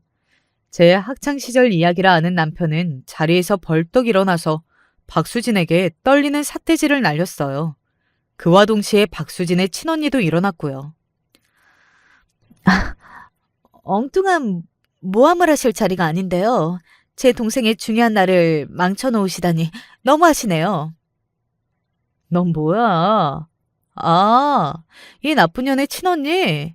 양아치 조직인가 동아리인가? 그런 활동을 하는 남자하고 동거하면서 놀아났었다는 그 사람? 꼴랑 20살, 21살 요런 때에 너무 질펀하게 놀아나셨던 거 아닌가? 발랑 까진 것도 정도가 있어야지. 아, 잠깐만. 그럼 옆에 분은 누구이신가? 옛날에 동거하면서 붙어먹었던 그 양아치? 에이, 설마. 다른 남자는 아니겠지? 되로 주고 말로 받는 나쁜 예시가 펼쳐졌습니다. 괜히 끼어들었다가 막심한 손해를 입은 박수진의 친언니가 비명을 지르며 주저앉았고 반대로 그 친언니의 남편분께서 벌떡 일어나신 뒤 쌍욕을 뱉으면서 아예 나가버리셨어요. 옛날에 놀아났던 그 상대가 아니었던 것이죠. 박수진의 친언니가 우는 건지 소리를 지르는 건지 분간하기 어려울 울부짖음과 함께 자기 남편을 뒤따라갔고요. 제 친정 언니는 이제 박수진의 머리채를 잡아 흔들고 있었습니다. 네가 감히 내 동생을 괴롭혀? 나는 괴롭힐 수 있어도 남이 괴롭히는 건 못 참아. 너는 오늘 뒤졌어. 왜 이러세요? 이것 좀 놓고 얘기하세요. 엄마 살려줘. 이 여자 좀 떼어줘봐. 이 미친 여자가 나를 죽이려고 해. 빨리 경찰 불러. 진짜 이 여자가 미쳤나? 뭘 믿고서 이러는 거야? 나? 연봉 10억은 가볍게 땡기는 내 능력 믿고서 이런다. 왜? 어쩔래? 내 남편이 검사이고 내 시댁이 법조계 집안에다가 빽이 장난 아니라서 이게 너무 든든해서 그런다. 근데 너는 뭘 믿고서 너야말로 지랄 발광이니? 어? 나쁜 년은 미친 년 앞에서 명함도 못 내민다는 것을 저는 그날 직접 보고서 깨달았습니다. 박수진은 깨갱 소리 한 번을 못 내고 언니에게 쥐어 터졌고 그 양친이 나서서 말려보려 하였으나 소용없었어요. 테이블 위로 얼굴을 잘못 박아서 고기 양념으로 얼굴이 범벅이 된 박수진이 흐느껴 우는 모습은 가히 장관이었습니다. 내가 눈이 삐었었지. 나는 정말 결혼할 발자가 아닌가 보다. 아휴. 시숙은 천장을 바라보며 커다란 한숨을 내쉬셨고 그게 곧 입장 표명이었습니다. 시부모님은 또한 숙연한 얼굴로 상대 측의 짧은 목례를 남기신 뒤 자리를 뜨셨어요. 친정 언니는 결국 제가 뜯어 말리고 나서야 진정을 했고요. 저희 부부가 간신히 데리고 나왔습니다. 박수진이 꺼이꺼이 우는 소리를 마지막으로 듣고 나오려니까 기분이 정말 묘하더군요. 주차장의 한편에서는 박수진의 친언니가 자기 남편 앞에서 무릎을 꿇은 채로 울고 있었죠. 저희 세 사람은 동시에 고개를 젓고는 차를 타고 어느 호프집으로 이동했습니다. 시부모님께서는 쉬겠다고 하셔서 시숙만 합류를 하신 뒤 늦은 시각까지 네 사람이서 실컷 떠들었네요. 시숙은 결혼이 날아간 걸 전혀 아쉬워하지 않으셨어요. 제가 통쾌한 복수를 했으니 속이 시원하다고만 하셨고요. 그렇게 편안한 태도를 보이셨던 덕분일까요? 금세 새로운 인연이 시숙 앞에 나타났고 이번에는 집안과 성격이 모두 좋은 사람과 결혼에 꼴이 나셨답니다. 시부모님께서는 이제 원이 없다면서 너무나도 기뻐하셨고요. 저희 부부의 친정 언니 부부, 이제는 시숙 부부까지 껴서 다 같이 종종 어울려 놀며 즐거운 나날을 보내게 되었죠. 어쩌다 들은 후문으로는 박수진이 자기보다 무려 9살 연하의 남자하고 결혼을 했는데 알고 보니 순 양아치 같은 놈한테 잘못 속은 것이었고 심지어 다른 여자하고의 사이에서 이미 애까지 본 놈이었다고 하더라고요. 그래서 사기 결혼이니 뭐니 하면서 소송을 걸고 난리도 아니었다고 하네요. 이런 걸 보면 사람은 뿌린 대로 거두는 것 같은데 여러분은 인과응보가 있다고 믿으시나요? 안녕하세요. 저는 서울에 사는 30살 여자입니다. 최근 너무 큰일을 겪어 여러모로 마음이 심란해졌습니다. 겨우 마음을 추스렸지만 아직도 해결하지 못한 문제가 있어 여기에 익명으로라도 글을 쓰게 됐어요. 저한텐 정말 일생일대의 큰 결정과 선택이 걸려있는 문제이고 그만큼 여러분들의 도움이 간절해요. 끝까지 들어주시고 부디 많은 조언 부탁드릴게요. 어린 시절의 이야기부터 찬찬히 들려드릴게요. 전 참 굴곡 많은 인생을 살았습니다. 이제 30살 먹은 여자가 굴곡이 있어봐야 얼마나 심하겠냐고 생각하실 수도 있겠지만 저는 누구나 가지고 있는 부모조차도 아주 어릴 때부터 없었어요. 네, 정확히는 있다가 없었죠. 엄마는 제가 3살 정도였을 때 바람이 나서 도망을 갔습니다. 엄마 얼굴은 기억이 나지 않아요. 확인하기 위해서는 아주 어릴 때 찍었던 제 사진 한 장이 유일하지만 사진을 봐봤자 슬프기만 해서 일부러 서랍장 깊숙한 곳에 넣어두고 절대 보지 않으려고 애를 쓰곤 했어요. 그렇게 엄마가 일찍 도망간 탓에 저는 아빠와 자라야 했습니다. 아빠는 엄마가 도망간 뒤로 술에 쩔어 사셨죠. 저에게 술 심부름을 시키는 것은 아무것도 아니었고 집에 있을 때나 없을 때나 아빠는 술에 취해 있었습니다. 거짓말이 아니라 아빠랑 살면서 안 취한 모습을 본 건 몇 시간도 채 안 되는 것 같아요. 아빠는 잠에 들 때조차도 늘 술을 잔뜩 마신 채 자고는 했으니까요. 덕분에 제 학창시절은 지옥이었습니다. 학부모 참관도, 체육대회도, 담임선생님 면담에도 저는 엄마나 아빠가 온 적이 단 한 번도 없었으니까요. 그리고 한창 남을 헐뜯는 걸 좋아하는 철없는 어린애들 눈에는 그런 제가 이상하면서도 제법 괜찮은 먹잇감이었겠죠. 너는 엄마 아빠 없어? 시작은 이렇게 철없는 질문이었던 것 같습니다. 저는 그 질문에 고개를 끄덕이다가 엄마는 없고 아빠만 있어 라고 했죠. 제 답이 어떤 파장을 부를지 모른 채로 딱 그날부터 친했던 친구들이 다 떨어져 나갔습니다. 뭐만 하려고 하면 쟤 엄마 없고 아빠만 있대 라며 수군거리는 목소리와 함께 무슨 병균이라도 보듯 피하더라고요. 어릴 때는 당연히 그게 너무 슬펐습니다. 제가 엄마가 없는 것이 그들에겐 죄인지도 모르고 저 스스로가 무언가 잘못한 게 있나 보다 싶었거든요. 하지만 저를 피해 도망가는 친구 하나를 부여잡고 뭐 때문에 나를 피하는지 말해달라고 이야기하자 그 친구는 자기 옷자락을 잡은 제 손을 탁 치고는 너 엄마도 없잖아 라며 도망가는 걸 보고 아, 내가 엄마가 없는 게 문제였구나 라는 걸 알게 되었습니다. 그 후로는 일부러 애들과 어울리려 하지 않았습니다. 친구를 사귀고 싶지도 않았고 누군가가 다가온다고 해도 쌀쌀 맞고 냉정하게 굴어서 저에게 멀어지도록 했어요. 그게 절 지키기 위한 방어 전략이었습니다. 지금 그때로 돌아간다면 다른 선택을 할 수도 있었겠지만 당시의 저로서는 그게 최선이었거든요. 엄마 없는 아이라는 타이틀, 그리고 이로 인한 또래 친구들의 반응을 아무렇지 않게 견딜 자신이 없었으니까요. 그래도 다행인지 불행인지 엄마 아빠 없는 아이가 아니라 엄마 없는 아이 정도에서만 그쳤던 건 아무리 제 아빠가 아빠 노릇은 단 한 번도 하지 않고 그저 집에서 술만 마시는 무능력한 알코올 중독자라고 할지라도 살아 계셨기에 그럭저럭 아빠에 대한 이야기는 한 번도 뒷말로 나오지 않았습니다. 하지만 그것도 고등학교 때까지였죠. 정확히 제가 고3일 때 아빠는 돌아가셨습니다. 사랑하지도 않았고 원망만 많은 사람이었는데도 참 신기하게 절 키워준 부모라 그런지 눈물이 많이 났습니다. 정말 이제 혼자라는 생각이 들면서 외로움이 찾아왔고 마지막 숨을 거둘 때 아빠의 모습이 너무나 추레하고 초라한 행색을 하고 있어서 그게 많이 안쓰러웠나 봅니다. 아빠 역시 집 나간 엄마를 저처럼 그리워하고 계셨을 테고 그 고통이 컸을 테니까요. 부모가 없는 자식으로 길고 긴 학창시절을 보냈지만 그렇다고 제게 위안이 없던 것은 아니었습니다. 다행히 제겐 고모가 있었어요.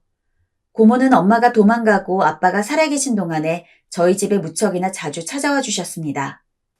고모는 비혼주의였기 때문에 결혼은 하지 않으셨지만 자신의 유일한 오빠의 딸인 저를 친딸처럼 엄청 사랑해 주셨어요.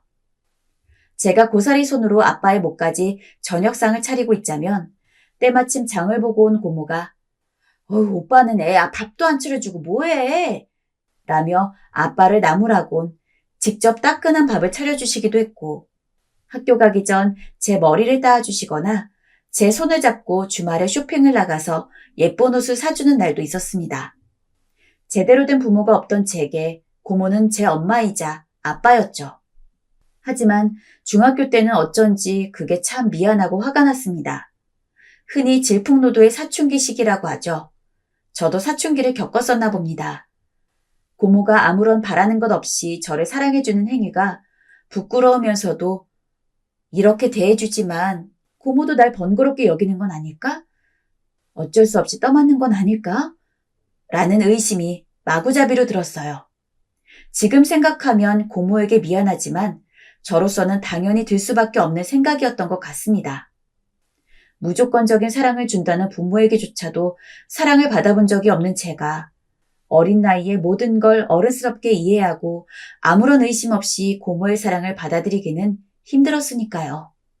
그 탓에 꽤 오랜 기간 고모의 손길을 거부하고 등을 돌려 고모의 마음을 아프게 했습니다.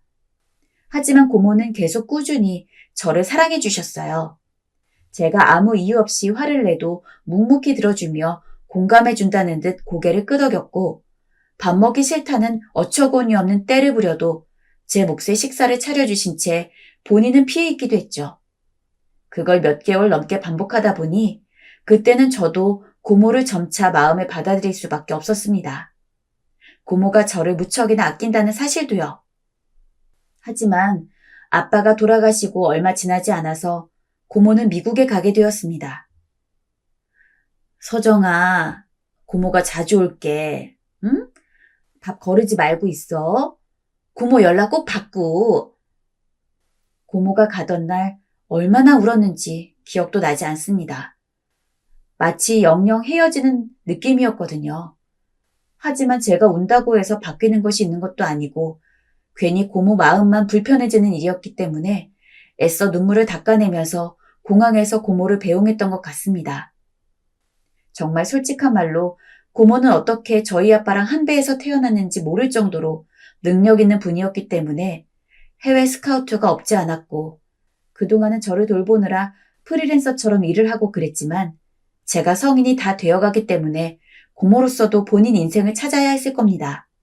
그리고 그게 미국 이민이었죠. 고모가 입국장으로 들어가는 모습을 한참 동안 보다가 저는 이제 제 살 길을 찾아야 한다는 걸 깨달았습니다.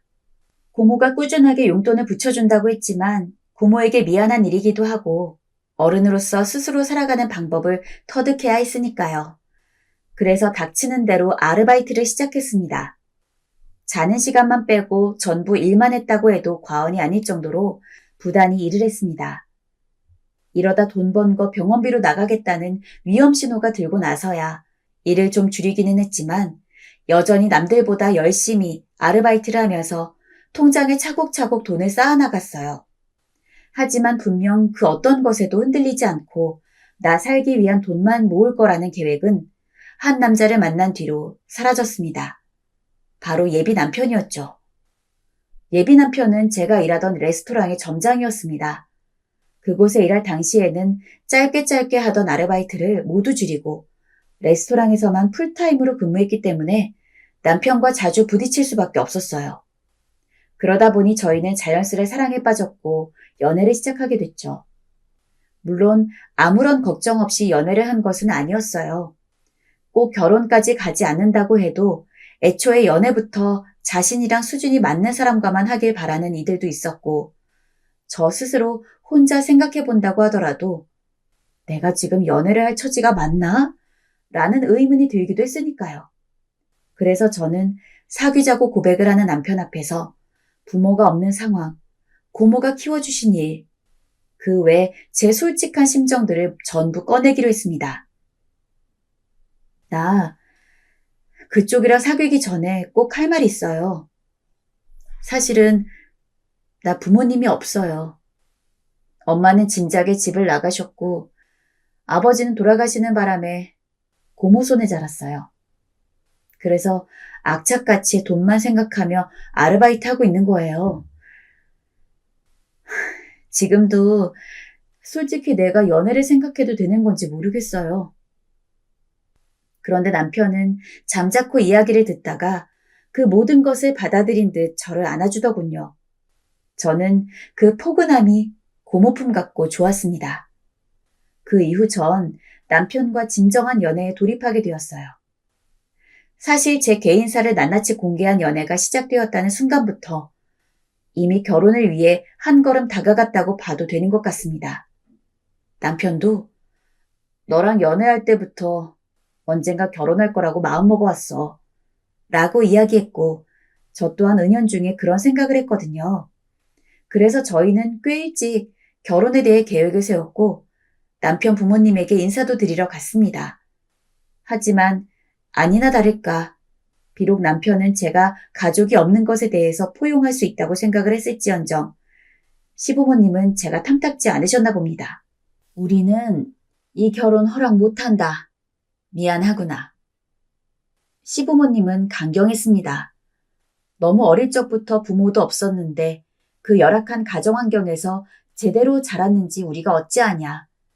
하다못해 나중에 애라도 낳으면 부모 사랑 받아본 적 있는 애가 애를 길러야 잘 성장하는 법인데 그런 것도 못 받아본 애가 어떻게 엄마가 된다는 거냐. 하나같이 아픈 말들이었지만 냉정하게 생각해 봤을 때 시부모님의 입장이 이해가 안 되지는 않아서 참 슬펐습니다.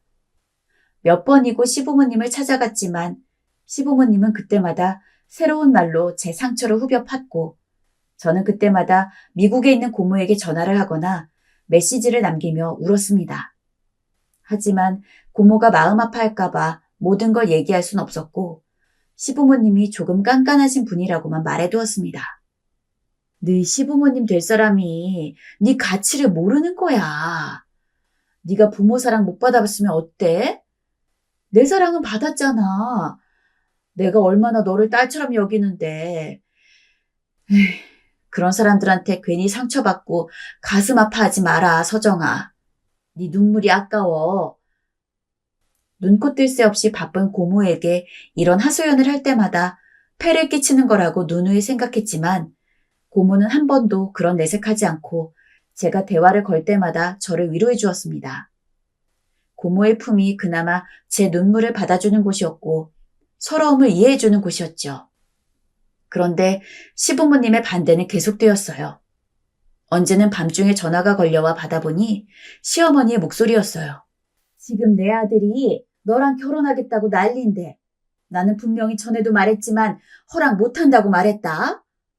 그럼 네가 내 아들한테 먼저 헤어지자고 하든 무슨 수를 써야 하지 않겠니? 날 나쁜 부모 만들지 말고 네가 먼저 그렇게 하자고 해.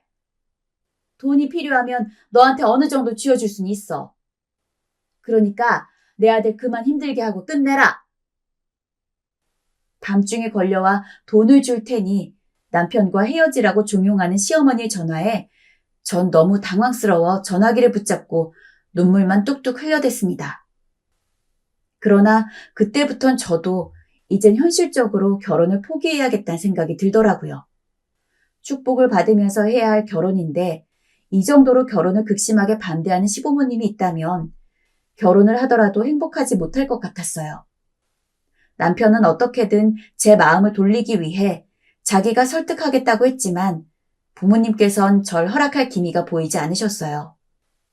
저 역시 마음의 상처가 한가득 생겨 더 이상은 결혼을 위한 사투를 벌이고 싶지 않았지요. 그래서 전 남편에게 전화를 걸어 근처 카페에서 만나자고 한 후 헤어지자 말을 내뱉고 말았습니다. 서정아, 난 안 돼. 내가 설득할 수 있다니까? 제발 포기하지 마, 서정아. 하지만 저는 똑같은 말을 하며 절 설득하는 남편의 손길마저 뿌리치고 그 뒤로 남편이 전화를 해도 받지 않고 결혼 파토라는 현실을 받아들이려 부단히 노력했습니다. 미친 듯이 일을 하고 친구들을 만나 술을 마시면서 나름대로 버텨나가고 있었죠. 그런데 그 무렵 갑자기 남편이 제가 하는 집으로 찾아와 부모님 설득했어. 다시 한번 가서 인사드리자. 라며 대뜸 저를 끌고 가더군요. 저는 얼떨떨한 얼굴로 시댁에 들어가선 어머님과 아버님의 눈치를 보다 정말 마지막이라는 생각으로 한 번 더 이야기했습니다. 제가 마음에 들지 않으시는 거 잘 알지만 그래도 이 사람이랑 잘 살아나가 볼게요. 한 번만 믿어주세요, 어머님, 아버님. 너 아니면 내 아들이 죽겠다고 하더라. 그래서 이 결혼 허락해주는 거야. 네가 마음에 들어서가 아니라 내 아들 때문이야. 대신 결혼해서 시부모한테 똑바로 못하면 바로 내쫓길 줄 알아라. 시부모님은 마지막까지 여전히 제가 마음에 안 든다는 표정으로 상처되는 말을 하셨지만 결국 저희 보고 날짜든 뭐든 다 알아서 하라며 손을 내저었습니다. 어쨌거나 허락의 표시였죠. 이미 마음 깊이 한 번 포기했던 일이 다시 성사되니 솔직히 기쁨은 이루 말할 수 없었습니다. 남편은 저에게 바로 예식장, 청첩장 준비를 하자고 했습니다. 하지만 저는 고모가 제 부모님이나 다름없는 이상 꼭 시부모님과의 상견례가 하고 싶었어요. 시부모님이 그리 원치 않을 거라는 건 예상했지만 저는 제 혼주석에 고모가 앉아주시기를 원했고 그러려면 당연히 결혼 전 시부모님과 인사를 나누는 게 맞다고 생각했으니까요. 이런 제 생각을 이야기하자 남편은 당신이 원하면 그렇게 하자고 말했고 사실은 제가 말하기도 전에 자신이 제의하려 했다고 하더군요. 고마워. 그럼 고모한테 물어볼게. 근데 시부모님 허락도 맡아야 하지 않을까? 어머님, 아버님은 상견례 안 하시는 줄 알고 있으실 텐데. 그건 걱정 마. 내가 미리 말해놓을 테니까. 남편은 든든하게도 자신이 대신 말하겠다고 했고 저는 그 자리에서 바로 고모에게 전화를 걸었습니다. 고모, 혹시 시부모님 될 사람들이랑 인사해 줄 수 있어? 상견례 자리를 가지고 싶어서 고모를 꼭 모시고 싶어요. 혹여나 고모가 번거로울까봐 조심스러운 물음이었지만 고모는 너무나 밝은 목소리로 대답했어요. 그럼 서정이 네 결혼인데 당연히 가야지. 고모가 안 가면 되겠어? 잠시만 고모가 날짜 좀 확인해 볼게. 고모는 바로 편한 날짜를 잡기 시작했습니다. 인생에서 가장 기쁜 순간을 꼽자면 딱 그때였던 것 같습니다. 사랑하는 사람과 결혼 준비, 그리고 부모로서의 고모. 사실 일반적인 고모 위치의 사람이 시부모님과 상견례 자리를 가진다는 것은 어지간해서는 없는 일이라는 것을 잘 알고 있습니다. 하지만 전 고모가 제 부모님과 같았기 때문에 마치 양가 부모님끼리 인사를 나눈다는 측면에서 고모가 상견례 자리에 오기를 원했던 것이고 고모 역시 그런 제 마음을 잘 알고 있으며 본인도 정말 저를 딸처럼 생각해 주었기 때문에 바쁜 와중에도 시간을 내어서 상견례 자리에 참석해 주는 것임을 알았기 때문에 기쁠 수밖에 없었죠. 그런데 며칠 후 갑자기 시어머님으로부터 전화 한 통이 걸려왔어요. 어머니 목소리는 저를 처음 본 날처럼 뾰족하게 그지없었죠. 얘 아가, 아무리 부모같이 키웠다지만 진짜 부모도 아니고 친척인데 우리가 왜 굳이 인사를 나눠야 하니? 그게 어머님, 제 혼주석에 고모가 앉으실 거고 제겐 부모님 같으신 분이니까 인사 정도는 미리 나눠도 좋을 것 같아서요. 고모가 미국에 있어서 자주 뵙진 못하지만 그래도 한 가족 될 사람이라. 참나, 가족은 무슨. 그래서 너는 번거롭게 꼭 그 상견례를 해야 하겠다는 거야?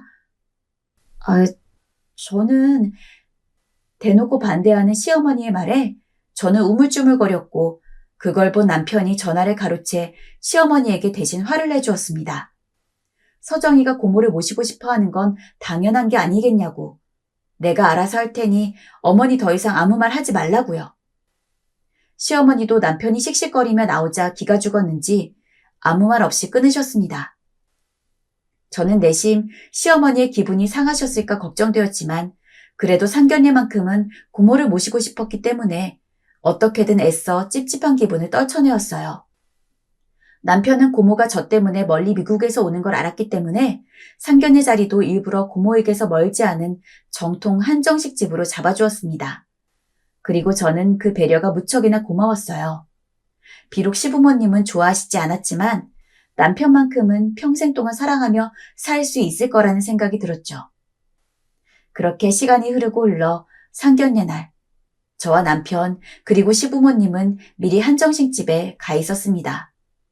약속 시간은 1시였고 딱 그날이 고모의 격리가 풀리는 날이었죠.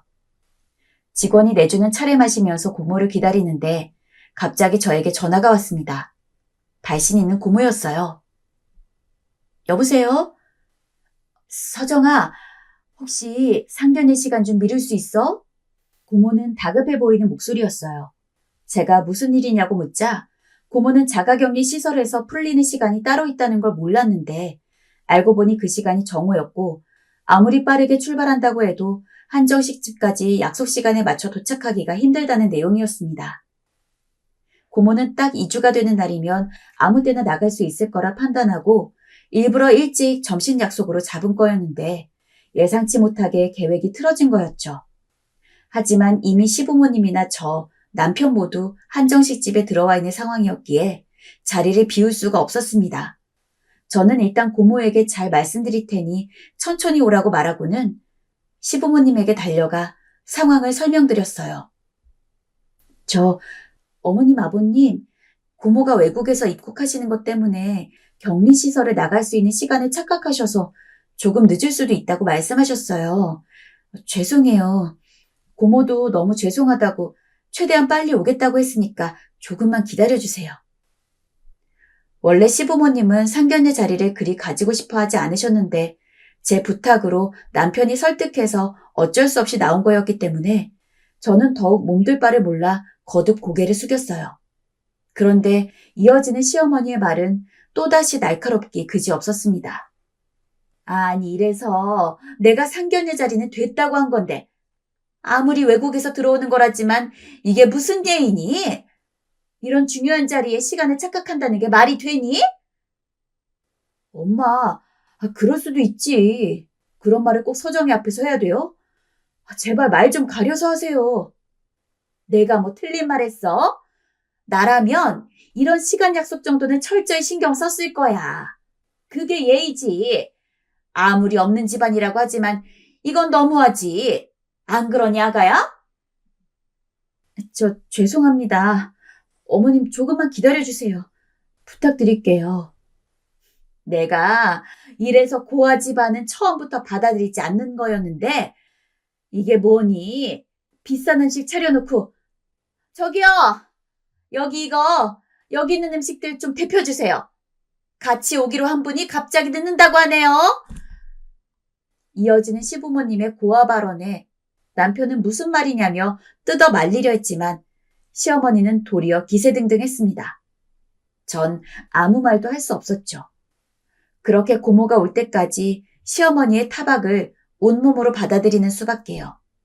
시어머니 입에서 나오는 말 한마디 한마디가 사정없이 온몸을 찌르고 베는 것만 같았어요. 고아하고 결혼을 허락까지 시켜줬으면 고마운 줄 알고 제때제때 와야지. 감히 누굴 기다리게 해? 하여튼 요즘은 상식 없는 사람들이 너무 많다니까. 그렇지 않아요, 여보? 예, 아가야.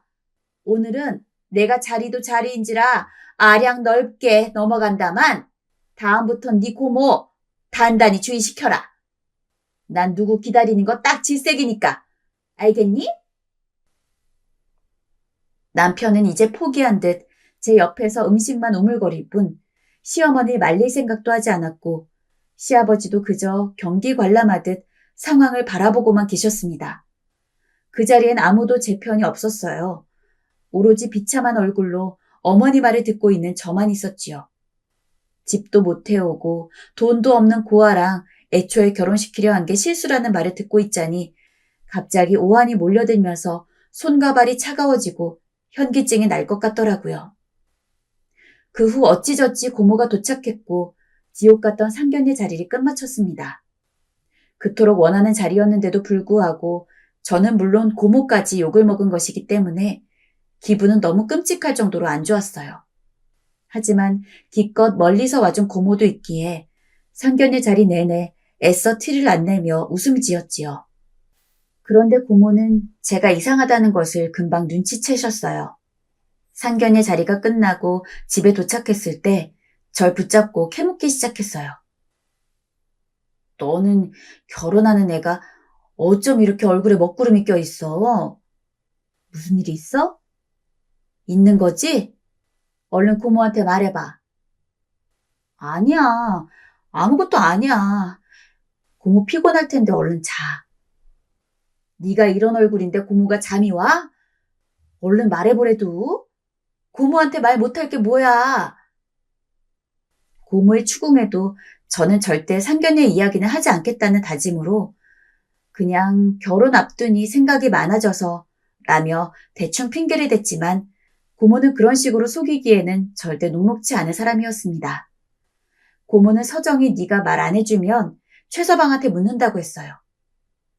남편 입장에서 고모가 계속해서 말하라고 하면 본인 입으로 본인 부모님이 좋지 않은 말을 한 걸 말해야 하는 꼴이 되기 때문에 일단 그거라도 막기 위해선 결국 제가 모든 것을 털어놓는 수밖에 없었습니다. 처음 시부모님에게 결혼을 허락받으러 갔을 때의 일, 그 이후 거듭 허락을 위해 찾았으나 고아라는 이유로 시부모님이 반대한 일, 그리고 마지막으로 상견례 자리에서의 일. 고모는 이야기를 듣자마자 불같이 화를 냈습니다. 서정이 너 지금까지 그 집에서 그런 대접 받으면서 결혼하려 했던 거야? 무슨 그런 거지 같은 집안이 다 있어? 어이가 없어서 어디 감히 누굴 고아 취급해?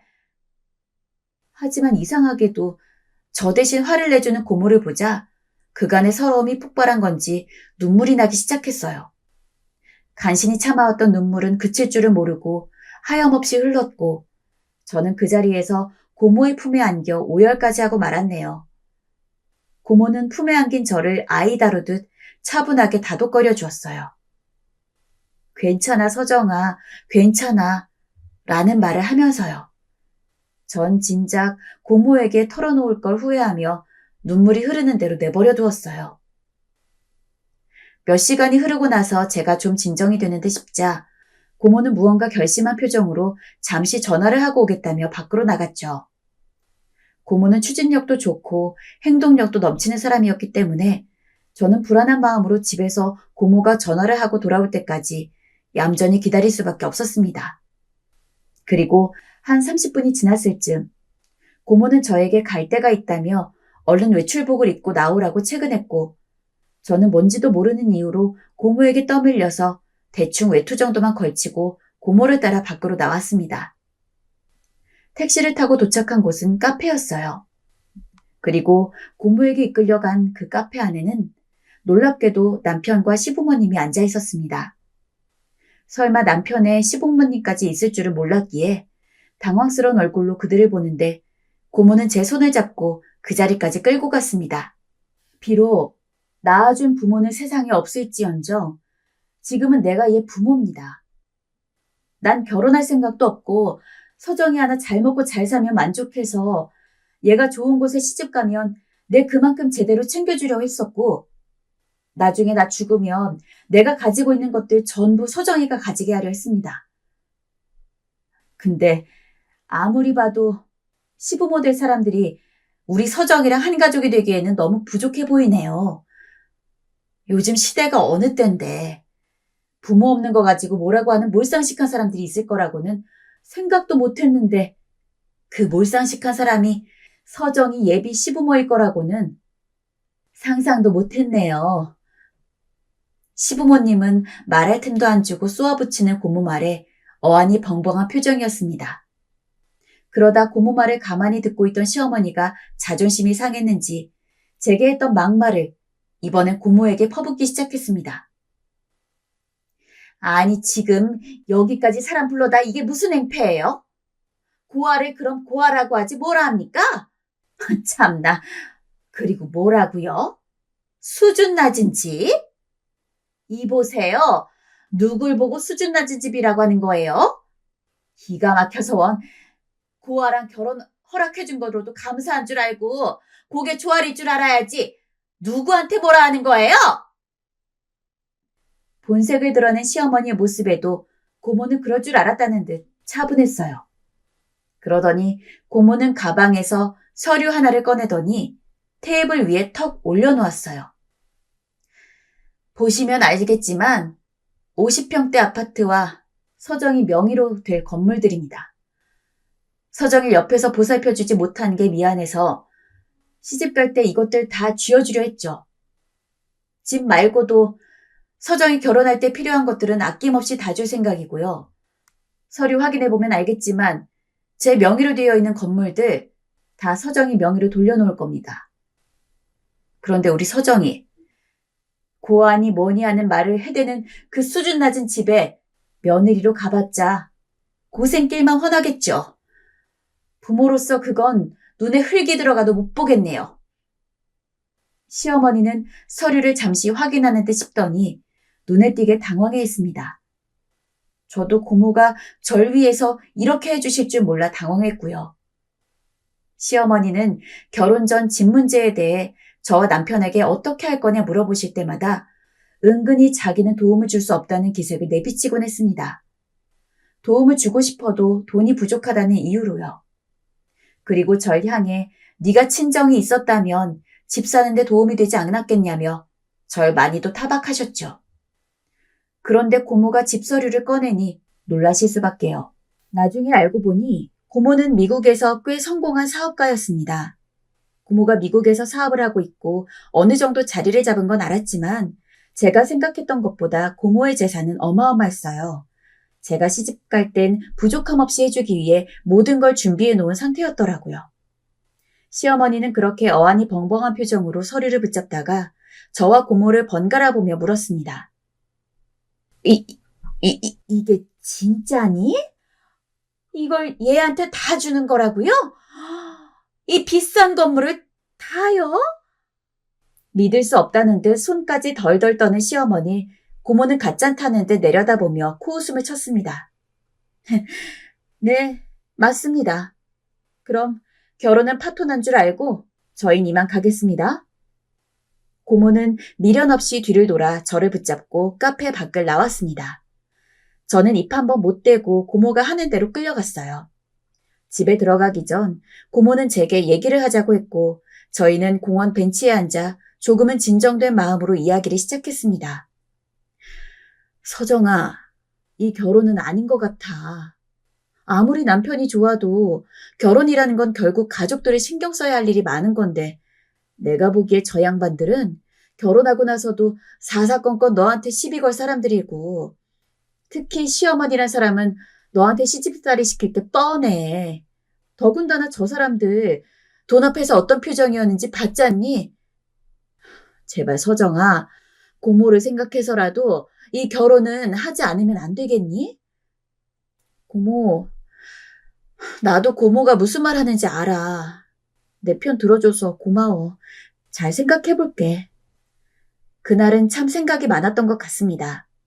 자리를 그렇게 떠난 뒤로 남편에게도 전화가 왔지만 저는 생각을 정리하기 위해 일부러 그 어떤 전화도 받지 않았어요. 방에서 오랫동안 생각을 정리한 결과 전 결혼은 고모의 말대로 집안을 살펴야 하는 거고 두 사람만 좋다고 할 수 있는 게 아닌 것 같다는 생각이 들었습니다.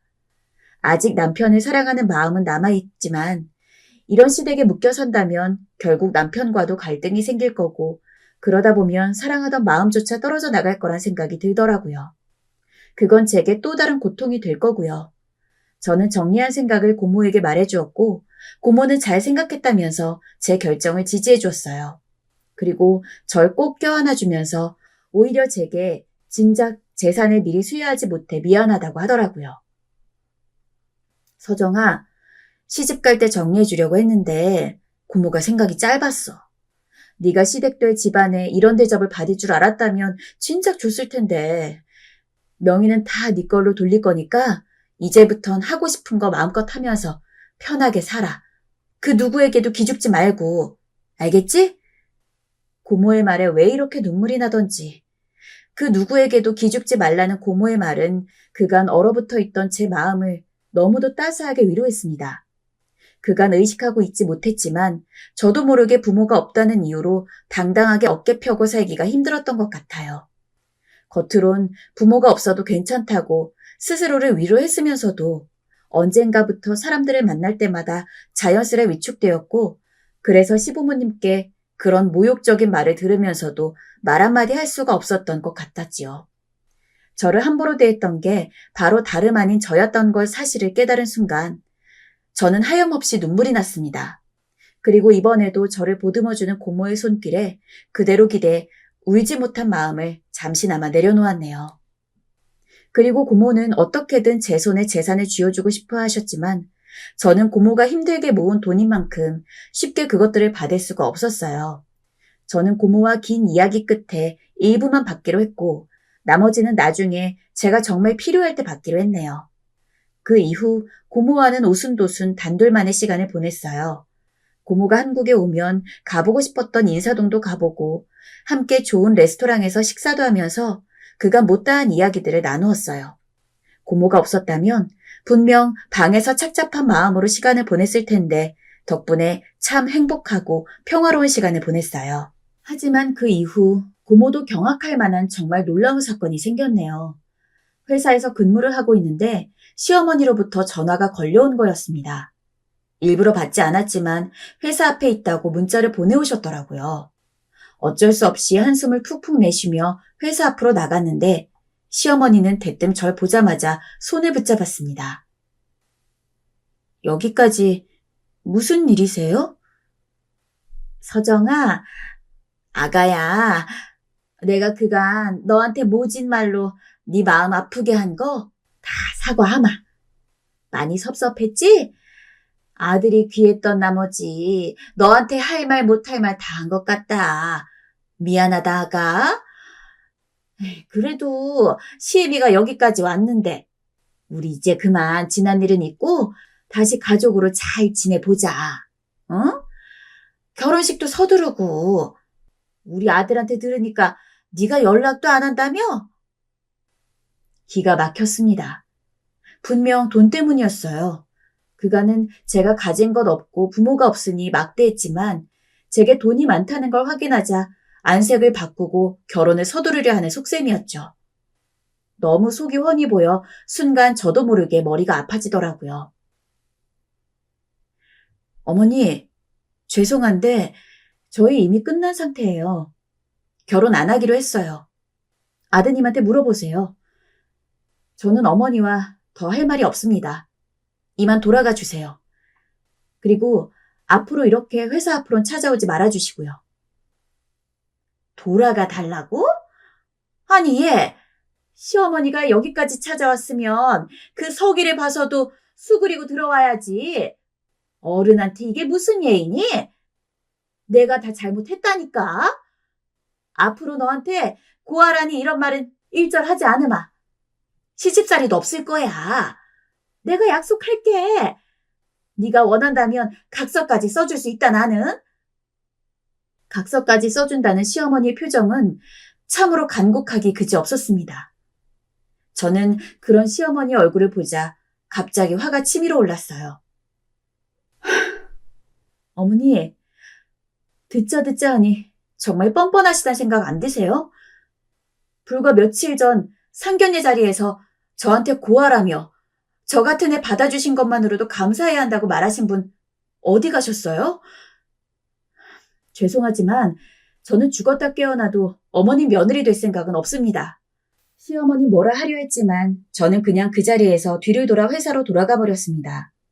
갑자기 생각을 정리할 틈도 없이 빠르게 튀어나온 말에 스스로도 놀랐지만 이제야 제가 할 말을 했다는 생각이 들어 속이 너무 후련했어요. 진작 이랬어야 했는데 하는 생각마저 들었습니다. 지금까지 왜 이렇게 말하지 못하고 빌빌거리며 시어머니의 모든 비위를 맞추려 했는지 그 시간과 세월이 제 자신이 후회되기도 했네요. 그 사달이 난 뒤로 또 2주가 흘렀습니다. 문제는 남편이에요. 남편은 계속 저에게 연락을 해오고 있는 상황입니다. 이대로 헤어질 수 없다며 문자고 전화를 해오고 있는데 전 사실 마음이 흔들려요. 시어머니 때문이라도 결혼은 하지 않기로 마음을 정했는데도 남편이 저를 진심 어린 마음으로 붙잡으니 그 마음을 모른 척할 수가 없어요. 자꾸 남편과 보냈던 시간들과 결혼한 후 하기로 했던 계획들이 생각나면서 마음이 바뀌어지려 해요. 이러면 안 된다는 걸 알고 있는데도요. 더군다나 며칠 전 남편이 마음고생이 많았는지 건강이 악화되어 병원에 입원했다는 소식까지 듣자 저 때문에 그렇게 된 것만 같아 남편이 너무나 신경 쓰여 잠도 제대로 못 이뤘어요. 고모는 다음 주에 다시 미국으로 가시는데 결혼은 절대 안 된다며 성화고 남편은 또 남편대로 병원에 있는 와중에도 저와 고모를 설득하려고 성화입니다. 휘둘리는 제가 너무도 바보 같지만 도저히 어떻게 해야 할지 모르겠어요. 결혼을 결심해본 분이라면 알겠지만 남편을 선택하기까지 저는 정말 신중하게 생각했고 이 사람이라면 행복할 거란 확신이 컸어요. 그랬던 만큼 같이 보낸 시간도 추억도 많고요. 그것들을 등지고 살 수 있을까요? 결혼을 파토낸 제 선택을 후회하지 않을 수 있을까요? 남편을 여전히 좋아하는데 이미 주변 사람들끼리 깊어진 감정의 골을 어떻게 할 자신이 없어진 것 같아요. 평소 부모님 생각을 한 번도 한 적이 없었는데 어제는 진짜 처음으로 이럴 때 나한테 제대로 된 부모님이 있었다면 해결해 주셨을까? 하는 의미 없는 가정까지 했습니다. 남편이 하도 간절히 부탁하는 통에 일단 고모가 돌아가시기 전에 한 번 더 만날 자리가 있을 것 같은데 만일 만나게 된다 해도 저는 어떤 태도를 취해야 할까요? 고모도 화가 나 있는 상황이라 어찌해야 제가 현명하게 대응할 수 있을지 모르겠습니다. 이 상황 순탄하게 잘 마무리될 수 있을까요? 이대로 남편과 헤어지는 게 답일까요? 부디 저보다 많은 인생을 사신 선배님들께서 댓글로 조언을 해주신다면 결정을 내리는데 많이 참고하도록 하겠습니다.